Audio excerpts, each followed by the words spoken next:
Welcome to SP smart hybrid schooling system. बच्चे, आज हम लोग नीट केमिस्ट्री फुल टेस्ट 2 का सॉल्यूशन डिस्कस करने जा रहे हैं, जिसमें कि फर्स्ट क्वेश्चन जो है हमारा क्वेश्चन नंबर 51, ये हमारा पीरियोडिक टेबल का है, प्रॉपर्टीज ऑफ एलिमेंट्स पे है, पीरियोडिसिटी पे बोल सकते हो आप। क्वेश्चन है not correctly matched for given property against it.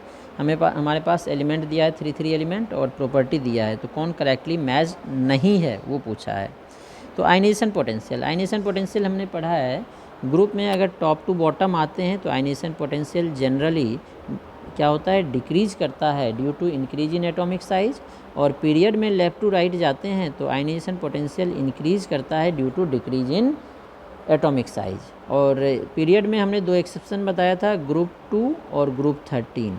Group 2 मतलब बेरिलियम वाला फैमिली, ग्रुप 13 मतलब बोरोन वाला family, due to electronic configuration, क्योंकि इसका S2 होता है, इसका S2P1 होता है लास्ट में।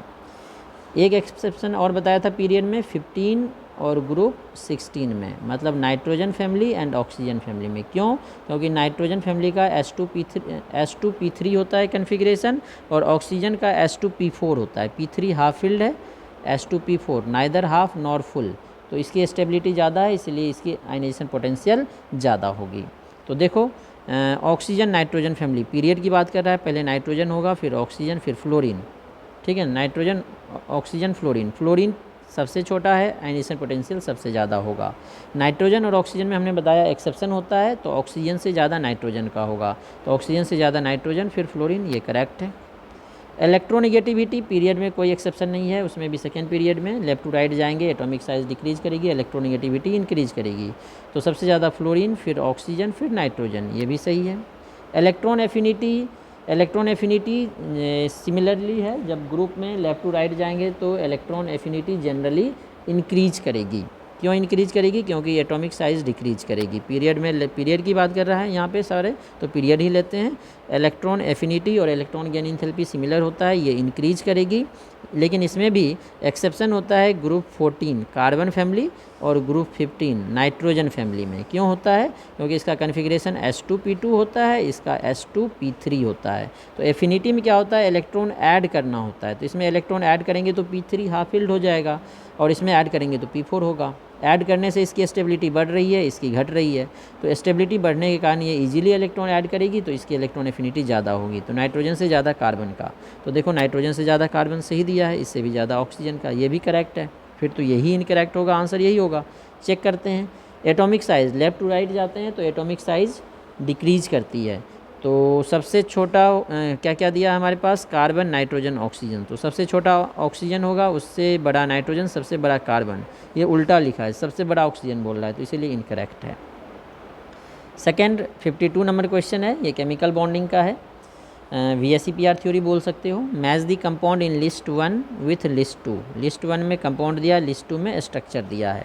तो सबसे पहला XeO3 है, तो Xe के पास 8 इलेक्ट्रॉन्स होते हैं, तो 3 ऑक्सीजन है, 2 इलेक्ट्रॉन शेयर कर लेगा, तो Xe का 6 इलेक्ट्रॉन ख़त्म, एक लोन पेयर इलेक्ट्रॉन बच जाएगा। तो तीनों में डबल बॉन्ड है, तो एक सिग्मा बॉन्ड होगा, तीनों में एक एक सिग्मा बॉन्ड, 3 सिग्मा, एक लोन पेयर, 4 हो गया, तो hybridisation sp3 with 1 lone pair, इसलिए इसका शेप होगा ट्राइगोनल पिरामिडल।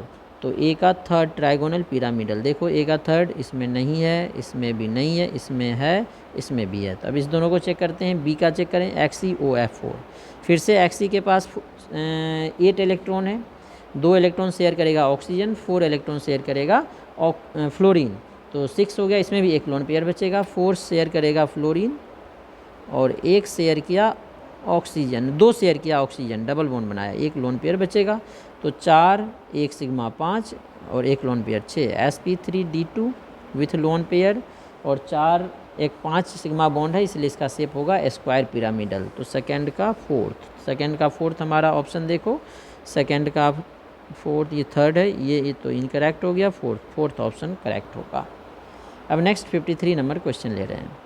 अच्छा, जो ये क्वेश्चन है ये हाइड्रोजन पेरोक्साइड के वॉल्यूम स्ट्रेंथ का क्वेश्चन है।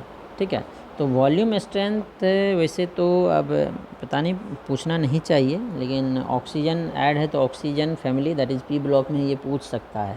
तो वॉल्यूम स्ट्रेंथ जो हम लोग डिफ़ाइन करते हैं, वॉल्यूम स्ट्रेंथ ये H2O2 का डिफ़ाइन करते हैं, वॉल्यूम स्ट्रेंथ ऑफ H2O2। ये होता है 1 ml H2O2, जितना ml ऑक्सीजन देगा STP या NTP पे वही उसका वॉल्यूम स्ट्रेंथ होगा।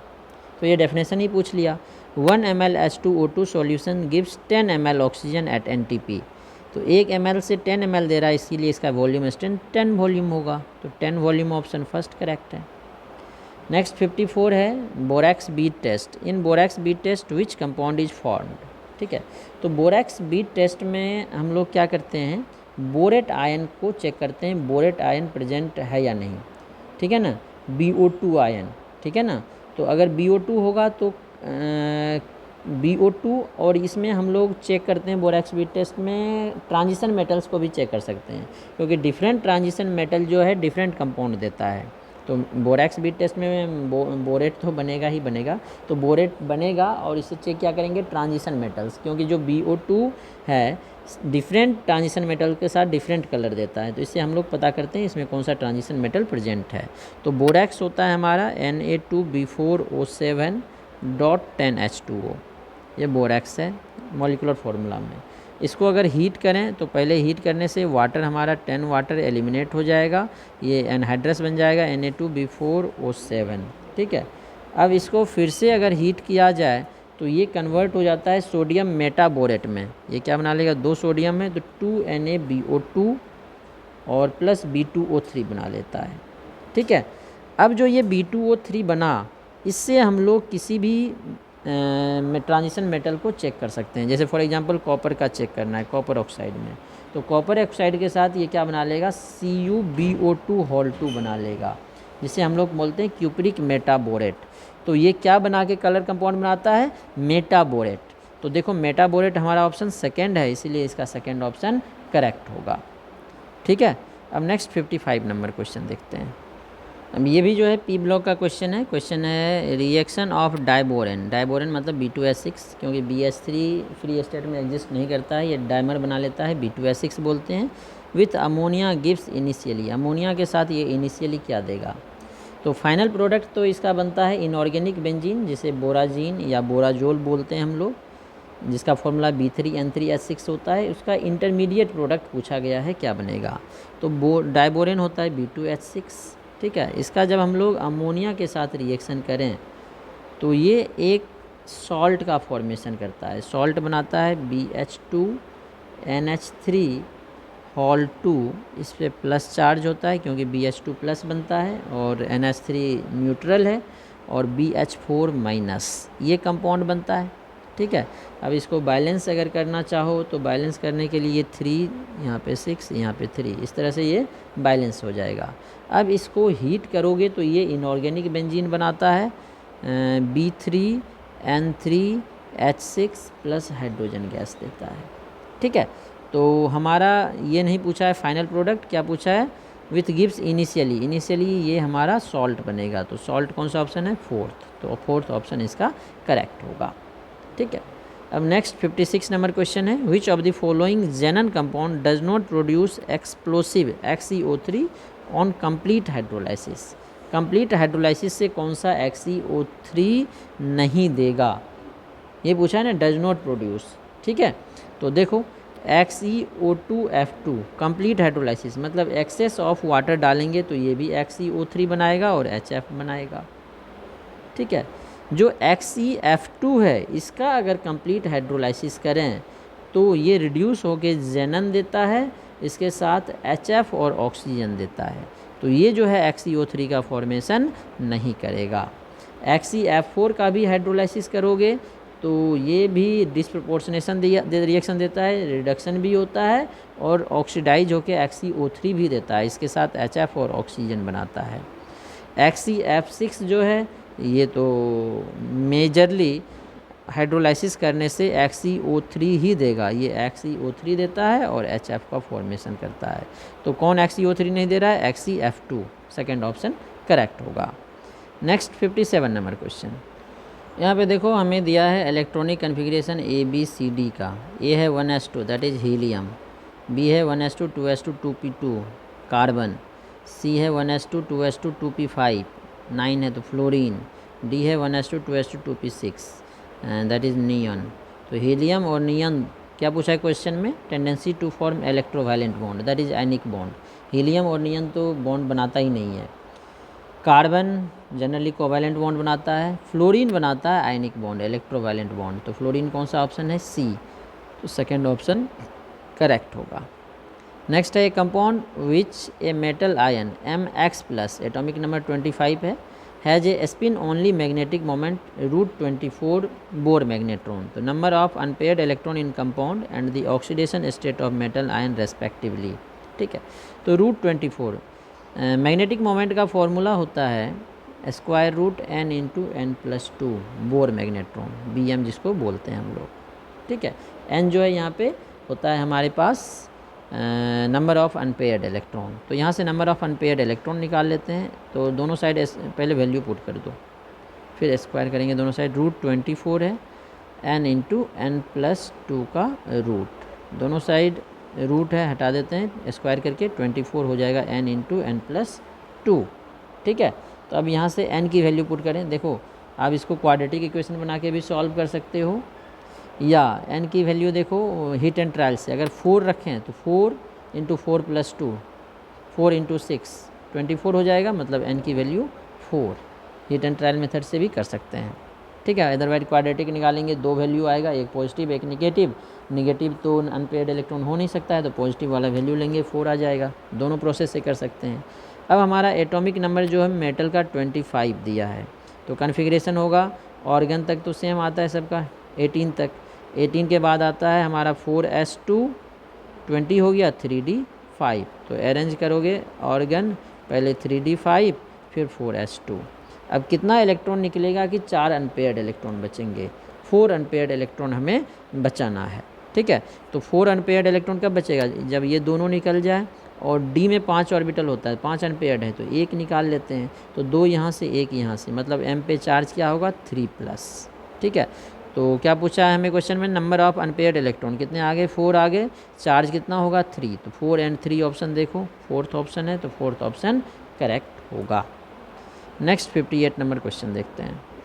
सॉरी 58 यही है, अब नेक्स्ट 59 है। तो 59 क्या है, how many isomers are possible in COEN2Cl2। तो ये आइसोमेरिज्म का है, कोऑर्डिनेशन कंपाउंड का क्वेश्चन। ठीक है, तो देखो CO ये EN डाइडेंटेट है, ये मोनोडेंटेट है।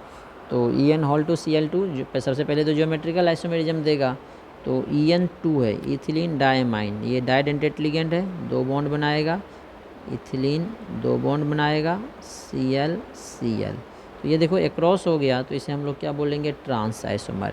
अब इसी का सिस भी बनाना पड़ेगा, तो सिस भी बना लेते हैं, ऐसे ही कर लेते हैं। इसमें Cl एक साथ दे देते हैं, यहाँ पे En के साथ जोड़ देते हैं, इसको En के साथ जोड़ देते हैं। तो हमें how many isomers are total पूछा है, सिर्फ ज्योमेट्रिकल नहीं, तो 2 तो बन जाएंगे ज्योमेट्रिकल। अब देखो इसमें सिमेट्री आ गया, इसमें जो है इस एक्सिस के अबाउट सिमेट्री है, ऊपर नीचे सेम है, तो ये कायरल नहीं है, तो इसके ऑप्टिकल आइसोमर नहीं बनेंगे। लेकिन इसमें कोई सिमेट्री नहीं है, इसीलिए इसका एक और ऑप्टिकल आइसोमर बनेगा। तो 1 2 और इसका एक मिरर इमेज जो ऑप्टिकल आइसोमर बनेगा 3, तो टोटल आंसर इसके 3 हो गए। ठीक है, अब नेक्स्ट 60 नंबर क्वेश्चन है हमारे पास। ये जो है नोमेनक्लेचर का क्वेश्चन है, आसान सा क्वेश्चन है। इसमें डबल बॉन्ड और हेलोजन है, तो डबल बॉन्ड को लिस्ट पोजीशन देंगे, तो नंबरिंग यहाँ से करेंगे 1 2 3 4 5। तो सब्स्टिट्यूएंट 2 हो गए हमारे पास, ब्रोमीन और क्लोरीन। तो पहले अल्फ़ाबेटिकली लिखते हैं हम लोग सब्स्टिट्यूएंट को, पहले ब्रोमो लिखेंगे, 4 पे आ जाएगा ब्रोमो, उसके बाद 2 पे है हमारे पास क्लोरो, और 5 कार्बन का चेन है, तो पेंट, फर्स्ट पे डबल बॉन्ड है तो 1 इन। तो ये वाला ऑप्शन अब ढूंढो कौन सा है, 4 bromo 2 chloro pent 1 ene, first option ही है, तो फर्स्ट ऑप्शन करेक्ट होगा। 61 है, which of the following alkane is synthesise from single alkyl halide by Wurtz reaction. Wurtz reaction में क्या होता है बच्चे, जो हमारा सोडियम मेटल के साथ रिएक्शन करते हैं, 2 हैलाइड लेते हैं ड्राई ईथर के प्रेजेंस में, ये सोडियम दोनों को निकाल देता है, R और R जुड़ जाता है 2NaX। ठीक है, तो मतलब दोनों साइड जो है ग्रुप सेम होना चाहिए, सिमेट्रिकल। तो ये देखो सिमेट्रिकल नहीं है, अगर ऐसा होता तो सिमेट्रिकल होता, लेकिन ऐसा नहीं है, तो इसीलिए ये आंसर नहीं होगा। ये भी सिमेट्रिकल नहीं, ये भी, ये देखो दोनों साइड जो ग्रुप इधर है वही ग्रुप इधर है, R और R सेम है, तो ये हमारा उर्ज रिएक्शन देगा। नेक्स्ट हमारा 62 नंबर क्वेश्चन है, ये भी ओर्ज रिएक्शन का ही क्वेश्चन है। Which one is not prepared by Wurtz reaction. तो ओर्ज रिएक्शन से हम लोग मीथेन कभी नहीं बना सकते हैं, क्योंकि मीथेन में एक ही कार्बन होता है और इसमें symmetrical twice number of carbon का अल्केन बनता है हेलो अल्केन से। तो हेलो अल्केन में मिनिमम एक कार्बन तो होगा, इससे डबल 2 कार्बन से कम का अल्केन इससे हम लोग नहीं बना सकते हैं। तो methane can't be prepared by this method. 63 number question है, which of the following compound will be suitable for Kjeldahl's method for nitrogen estimation. तो ये क्वेश्चन हमने पहले डिस्कस किया था। जेल्डाल्स मेथड में नाइट्रोजन का एस्टिमेशन करते हैं, लेकिन 3 टाइप के कंपाउंड का नहीं करते हैं। एक नाइट्रो का मतलब जिसमें NO2 होगा। दूसरा एजो का मतलब है जिसमें N डबल बॉन्ड N होगा, ठीक है ना, जैसे कि पैरा हाइड्रोक्सी एजो बेंजीन होता है, ठीक है। तीसरा cyclic in which nitrogen is in ring like pyridine, जैसे pyridine नाइट्रोजन रिंग में आ जाए तो भी हम लोग इससे डिस्टिंग्विश नहीं कर सकते हैं, ठीक है। तो क्वेश्चन में क्या बोला, विल बी सूटेबल, किसके लिए सूटेबल है, ठीक है। तो सूटेबल एनिलीन के लिए होगा, नाइट्रो के लिए नहीं होता है, pyridine के लिए नहीं होता है। और ये भी देखो N ट्रिपल बॉन्ड N, ये जो ग्रुप जैसा बनना है, तो ये भी डिस्टिंग्विश नहीं होगा। और दूसरा रीज़न है, जब हम लोग हीट करेंगे ना, तो डाइजोनियम सॉल्ट जो है हीट रूम टेम्परेचर पे भी नाइट्रोजन गैस देके बाहर हो जाता है और फिनाइल कार्बोकेटाइन बनाता है। रूम टेम्परेचर क्या 5 डिग्री से ज़्यादा टेम्परेचर पे ही ये फिनाइल कार्बोकेटाइन नाइट्रोजन और Cl- देता है, तो ये गैस बन के बाहर निकल जाएगा, तो टेस्ट कैसे होगा, तो इसीलिए ये भी नहीं देगा। नेक्स्ट 64 नंबर क्वेश्चन देखेंगे हम लोग। देखो ये जो क्वेश्चन है ये हमारा नेम्ड रिएक्शन है। Which reaction is useful in exchange of halogen in alkyl chloride by iodine. तो ये तो नेम्ड रिएक्शन है, फिंकेल्स्टीन रिएक्शन में अल्काइल क्लोराइड सोडियम आयोडाइड के साथ रिएक्शन करते हैं एसीटोन के प्रेजेंस में, और ये बनाता है अल्काइल आयोडाइड और NaCl एलिमिनेट होता है। तो ये कौन सा रिएक्शन हो गया, फिंकेल्स्टीन, सेकेंड ऑप्शन करेक्ट। 65 है, the reaction of ethyl iodide with sodium ethoxide is Williamson's ether synthesis, जो न्यूक्लियोफिलिक सब्स्टिट्यूशन रिएक्शन होता है। तो 65 का 3 आ जाएगा। नेक्स्ट 66 नंबर क्वेश्चन देखेंगे हम लोग। बच्चे नेक्स्ट क्वेश्चन है हमारे पास, for the following reaction the major product obtained is. Major product इसमें क्या बनेगा, ये देखो प्राइमरी एमाइन है HNO2। प्राइमरी एमाइन जो है HNO2 के साथ जब रिएक्शन करता है तो अल्कोहल देता है, तो ये जो है यहाँ पे CH2 के साथ OH आ जाएगा, ठीक है ना। तो जो हमारा साइक्लोपेंटाइल है उसके साथ CH2OH, ये वाला ऑप्शन देखो कौन सा आ रहा है आपके पास, ठीक है ना, ऑप्शन, एक मिनट, ये देखने में लग रहा है ये बनेगा, लेकिन ये इनकरेक्ट होगा। क्यों होगा, क्योंकि इसमें जो है कार्बोकेटाइन इंटरमीडिएट बनता है, और जब भी कार्बोकेटाइन इंटरमीडिएट बनेगा तो रिंग एक्सपेंशन होगा। क्यों कार्बोकेटाइन बनेगा, देखो ये साइक्लोपेंटेन है, NH2 HNO2 के साथ सबसे पहले ये डाइजोनियम सॉल्ट बनाता है, CH2 N2+ X-, ठीक है। X वैसे इसमें है नहीं तो हम लोग N2+ ही लिखते हैं। अब ये क्या होगा, यहाँ से स्टेबल मॉलिक्यूल नाइट्रोजन को एलिमिनेट करेगा और CH2 पे पॉजिटिव चार्ज आ जाएगा, ठीक है। अब रिंग के एडजेसेंट कार्बन पे अगर पॉजिटिव चार्ज हो तो रिंग एक्सपेंशन होगा। यहाँ पे क्या होगा, रिंग एक्सपेंशन होगा, और ये 5 से 6 मेंबर रिंग हो जाएगा। ये जो है शिफ्ट होके इस कार्बन पे आ जाएगा, ठीक है ना। ये यहाँ से शिफ्ट हुआ, इसलिए यहाँ पे पॉजिटिव चार्ज आ जाएगा, ठीक है। पॉजिटिव चार्ज आ जाएगा तो एक्वस मीडियम में ये OH- लेके साइक्लोहेक्सेन के साथ क्या बना लेगा, OH बना लेगा और H+ एलिमिनेट करेगा। तो ये वाला ऑप्शन सेकंड है, इसलिए सेकंड ऑप्शन करेक्ट होगा। 67 नंबर क्वेश्चन है, the order of reactivity of phenyl magnesium bromide, मतलब ग्रिग्नार्ड रिएजेंट है, इसमें प्लस इस पर माइनस चार्ज है, टुवार्ड्स गिवन कंपाउंड। तो ग्रिग्नार्ड रिएजेंट जो है न्यूक्लियोफिलिक एडिशन रिएक्शन देगा एल्डिहाइड और कीटोन के साथ, और इसमें जो रिएक्टिविटी है उसके लिए हमने 2 फैक्टर बताया था। एक बताया था लेस बल्की ग्रुप होगा तो रिएक्टिविटी ज़्यादा होगा, जितना ज़्यादा बल्की ग्रुप होगा रिएक्टिविटी घटेगी, और ऐसा ग्रुप जो पॉजिटिव चार्ज को इंक्रीज करे वो रिएक्टिविटी बढ़ाएगा। यहाँ देखो हाइड्रोजन और मिथाइल, यहाँ पे 2 मिथाइल, और यहाँ पे 2 बेंजीन रिंग है, PH मतलब बेंजीन रिंग। तो सबसे छोटा तो सेकेंड का है, उसके बाद थर्ड का है, उसके बाद 1 का है। तो 2 3 1 देखो कौन सा ऑप्शन आ रहा है, 2 3 1 थर्ड ऑप्शन है, थर्ड ऑप्शन करेक्ट होगा। नेक्स्ट 68 नंबर क्वेश्चन देखते हैं। तो 68 नंबर क्वेश्चन देखो, क्वेश्चन में है which of the following represents the correct order of the acidity in the given compound. ठीक है, गिवन कंपाउंड में। तो देखो ये एसिडिक एसिड है, ये एसिडिक एसिड में एक ब्रोमीन लग गया, यहाँ पे क्लोरीन लग गया, यहाँ पे फ्लोरीन लग गया। तो एसिडिक नेचर हमने पढ़ा था बच्चे, जो एसिडिक नेचर होता है it is directly proportional to -I group and -M group. तो -M ग्रुप है नहीं, -I ग्रुप है। कौन कौन सा है, एक क्लोरीन है, एक क्लोरीन है, एक ब्रोमीन है। तो जो -I इफेक्ट होता है डायरेक्टली प्रोपोर्शनल होता है इलेक्ट्रोनेगेटिविटी के, सबसे ज़्यादा फ्लोरीन का, फिर क्लोरीन का, फिर ब्रोमीन का।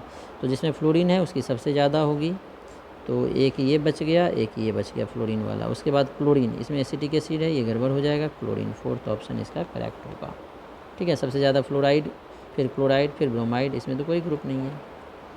69 है which of the following reaction is appropriate for converting benzamide to aniline. Hofmann bromamide degradation. Hofmann bromamide degradation में बेंजामाइड का रिएक्शन हम लोग किससे करेंगे, बेंजामाइड होगा CONH2। इसका रिएक्शन हम लोग किसके साथ करते हैं, ब्रोमीन के साथ करते हैं, एल्कोहलिक KOH के प्रेजेंस में। तो क्या होगा, डिग्रेडेशन होगा, एक कार्बन बाहर निकल जाएगा, एनिलीन का फॉर्मेशन करेगा। ठीक है, नेक्स्ट 70 नंबर क्वेश्चन। तो 70 नंबर क्वेश्चन में पूछा गया विच of the following compound is found abundantly in nature. ये तो फैक्चुअल क्वेश्चन हो गया, सबसे ज़्यादा नेचर में हमें ग्लूकोज मिलते हैं, इसलिए 70 का आंसर ग्लूकोज हो जाएगा। ग्लूकोज हमारा थर्ड ऑप्शन है, सॉरी ग्लूकोज नहीं, सेल्यूलोज होता है, क्योंकि सेल्यूलोज हमें प्लांट्स से भी मिलते हैं और सबसे ज़्यादा प्लांट्स मिलेंगे। ठीक है ना, तो सबसे ज़्यादा एबंडेंटली हमें सेल्यूलोज लगाना पड़ेगा, फोर्थ ऑप्शन इसका करेक्ट होगा। नेक्स्ट 71 है, ये हमारा सॉल्यूशन चैप्टर का है, ऑस्मोटिक प्रेशर का। ऑस्मोटिक प्रेशर ऑफ ब्लड 7.65 है 310 केल्विन पे। And aqueous solution of glucose that will be isotonic with blood is weight by volume percentage हमें पूछा गया है। ठीक है, तो देखते हैं। आइसोटोनिक का मतलब है दोनों का ऑस्मोटिक प्रेशर इक्वल होगा। पाई 1 की वैल्यू हमें क्वेश्चन में गिवन है 7.65। पाई 2 क्या होगा, CRT। ठीक है, तो 7.65। C की वैल्यू क्या होता है, number of moles upon volume. Volume जो है हम लोग किस में लेते हैं, लीटर में लेते हैं, और हमें ये किस में निकालना है, वेट बाय वॉल्यूम परसेंट निकालना है। चलो पहले लीटर में ही रहने देते हैं, लीटर में निकाल के फिर देखेंगे अगर चेंज करना पड़ेगा तो। ठीक है, mole upon volume into R देखो ये ATM में दिया है तो R की वैल्यू ATM वाला लेंगे 0.0821। टेम्परेचर होता है 310। ठीक है, तो अब देखो हमें वेट और वॉल्यूम लेना है, तो मोल को वेट में चेंज कर लेते हैं। मोल क्या होता है, मास अपॉन वॉल्यूम। तो मास अपॉन मोल होता है mole, mass upon molar mass, volume नहीं मोलर मास। तो मास को वेट लिख लेते हैं हम लोग, mass upon molar mass upon volume into 0.0821 into 310। ठीक है, तो इसको इस साइड हमें निकालना है वेट अपॉन वॉल्यूम। तो मोलर मास वैल्यू पुट कर लेते हैं, 7.65 क्या होगा, weight upon volume into molar mass कितना होता है इसका 180। ठीक है, ये क्या हो जाएगा 0.0821 इंटू 310। ठीक है, एक जीरो कैंसिल कर देते हैं, हमें वेट बाय वॉल्यूम निकालना है, तो वेट बाय वॉल्यूम आ गया, तो 7.65 है, इस 18 को इधर करेंगे, डिवाइडेड बाय 0.0821 इंटू 31। अब इसको सॉल्व करोगे तो ये 54.1 आता है। ऑप्शन देखते हैं, 54.1 के टर्म में है या 5 पॉइंट समथिंग है, तो 54.1 है, तो इसीलिए इसका फर्स्ट ऑप्शन हमें करेक्ट लेना पड़ेगा। नेक्स्ट 72 नंबर क्वेश्चन, ये सिंपल क्वेश्चन है, which is false. Glucose is disaccharide, यही फॉल्स है। ग्लूकोज जो है मोनोसेक्राइड होता है, क्योंकि इसकी फर्दर हाइड्रोलाइसिस पॉसिबल नहीं है। स्टार्च पॉलीसेक्राइड है। Glucose and fructose are not anomers, ये दोनों आपस में ऑप्टिकल आइसोमर्स हैं। एनोमर्स होता है अल्फा डी ग्लूकोज और बीटा डी ग्लूकोज, ये alpha D fructose, beta D fructose. Invert sugar consist of glucose and fructose, सही है। सुक्रोज का हाइड्रोलाइसिस करने से ग्लूकोज और फ्रक्टोज बनता है, जिसमें ऑप्टिकल रोटेशन चेंज हो जाता है सुक्रोज से उसके हाइड्रोलाइसिस प्रोडक्ट में, जिसे इन्वर्ट शुगर हम लोग बोलते हैं। नेक्स्ट 73 नंबर क्वेश्चन लेते हैं। अब देखो जो ये क्वेश्चन है इसमें हम पूछा गया है which has maximum number of atoms of oxygen, किस में ऑक्सीजन के एटम ज़्यादा होंगे। तो एटम निकालने के लिए पहले मोल निकालना पड़ेगा। 10 ml H2O लिक्विड है, अब H2O लिक्विड है तो इसको तो हम लोग डायरेक्ट कन्वर्ट नहीं कर सकते हैं। अगर वॉल्यूम गैस का दिया होता है STP पे तो 22,400 से डिवाइड करके मोल निकाल लेते हैं। अब इसमें हमें डेंसिटी की हेल्प लेना पड़ेगा। तो डेंसिटी ऑफ वाटर क्या लेते हैं हम लोग 1 ग्राम पर ml, मतलब वॉल्यूम और मास दोनों इक्वल होगा। तो डेंसिटी ऑफ वाटर 1 है तो डेंसिटी ऑफ वाटर होगा mass of water upon volume of water. ठीक है, डेंसिटी 1 है तो मास हम लोग निकाल सकते हैं वाटर का, वॉल्यूम 10 ml है तो मास ऑफ वाटर क्या हो जाएगा 10 ग्राम। ठीक है, तो यहाँ से मोल ऑफ वाटर निकल जाएगा 10/18 मोल। ठीक है, जिसका ऑक्सीजन का मोल निकाल लेते हैं मॉलिक्यूल्स, जिसमें मोल ज़्यादा होंगे उसमें मॉलिक्यूल्स ज़्यादा होंगे। मॉलिक्यूल्स निकालने की ज़रूरत तो नहीं है, एक वाटर में एक ही ऑक्सीजन है तो 10/18 में 10/18 मोल ऑक्सीजन के होंगे। दूसरा 0.1 मोल V2O5, ऑलरेडी मोल दे दिया है, एक V2O5 में 5 मोल ऑक्सीजन, तो 0.1 में 0.5 मोल आ जाएगा। ठीक है, तीसरा देखते हैं, तीसरा में है 12 ग्राम O3। O3 का मोलर मास होता है 48, तो number of moles of ozone क्या हो जाएगा 12/48 मोल। ठीक है, अब यहाँ से मोल ऑफ ऑक्सीजन एक में 3 है तो 3 से मल्टीप्लाई कर दो, 12/48 मोल, तो 316 से कट हो जाएगा तो 12/16। ठीक है, अब देखो 0.5 मतलब 1/2 हो गया, ये 10/18 1/2 से तो ज़्यादा ही है, 10/20 होता है, ये ज़्यादा है, ये 12/16 इससे ये ज़्यादा हो गया। और ये 12.022 इंटू 10 का पावर कितना है 24 मोल है। ठीक है ना, 24 नहीं 22 है, सॉरी 22 है, तो मोल कितने हो जाएंगे 12.044 10 का power 22 upon mole of CO2 निकाल लेते हैं पहले 6.022 10 का पावर 23। ये दो बार में कैंसिल होगा, ये नीचे 10 बच जाएगा, 0.2 मोल हो जाएगा। ठीक है, अब ऑक्सीजन एक में डबल है तो 0.4 मोल हो जाएगा, ये तो 0.5 से भी कैंसिल कम हो जाएगा, 4/10 हो जाएगा, 1/5, तो ये तो और कम हो गया, तो सबसे ज़्यादा 12/16 थर्ड ऑप्शन करेक्ट होगा। अब नेक्स्ट 74 नंबर क्वेश्चन देखो। नेक्स्ट क्वेश्चन जो है ये हमारा एटॉमिक स्ट्रक्चर का है। क्वेश्चन है the velocity of electron in Bohr's first orbit 2.19 into 10 का power 6 metre per second, what will be de Broglie wavelength. तो de Broglie wavelength lambda equals to होता है H/mv, तो यहाँ से लैम्डा निकल जाएगा, H की वैल्यू कांस्टेंट होती है 6.626 10⁻34, m मास ऑफ इलेक्ट्रॉन है 9.1 10 का पावर -31 और v वेलोसिटी है 2.19 इंटू 10 का पावर 6। अब इसे सॉल्व करोगे तो लैम्डा की वैल्यू आ जाएगी 3.32 इंटू 10 का पावर -10 मीटर। तो देखो कौन सा ऑप्शन आ रहा है हमारे पास, इसको सॉल्व करके कौन सा आ रहा है 3.32 थर्ड ऑप्शन आ रहा है, तो इसलिए इसका थर्ड ऑप्शन करेक्ट होगा। Next 75 number question. अब 75 नंबर क्वेश्चन में देखोगे for the reaction between CO2 and graphite, CO2 और कार्बन के साथ 2CO बना रहा है, डेल्टा H की वैल्यू दिया है, डेल्टा S की वैल्यू दिया है। रिएक्शन इज स्पॉन्टेनियस एट, तो स्पॉन्टेनियस का मतलब है delta G should be less than 0 और डेल्टा G की वैल्यू होती है delta H minus T delta S, it should be less than 0। ठीक है, तो delta H should be less than T delta S, या बोल सकते हैं इसका अगर अपोजिट लिखें T delta S should be greater than delta H, उल्टा सही होगा, डेल्टा H इससे छोटा है मतलब ये इससे बड़ा है। अब हमें T should be greater than delta H upon delta S। अब डेल्टा H की वैल्यू दिया है 170 किलो जूल में दिया है, तो और ये जूल में दिया है, तो इसको भी किलो जूल में चेंज करने के लिए 1000 से मल्टीप्लाई कर, किलो जूल को जूल में चेंज करने के लिए 1000 से मल्टीप्लाई कर लेते हैं। डेल्टा S हमें 170 दिया है। ठीक है, तो 170 और 170 कैंसिल हो जाएगा, ये कितना आ जाएगा 1000 केल्विन, मतलब temperature should be greater than 1000 kelvin. तो 1000 केल्विन से ज़्यादा वाला ऑप्शन हमारे पास एक ही है 1200 केल्विन, तो 1200 केल्विन पे ये स्पॉन्टेनियस होगा, बाकी तो इससे कम है उस पर नॉन स्पॉन्टेनियस होगा। ठीक है, अब नेक्स्ट 76 से हम लोग नेक्स्ट वीडियो में देखेंगे।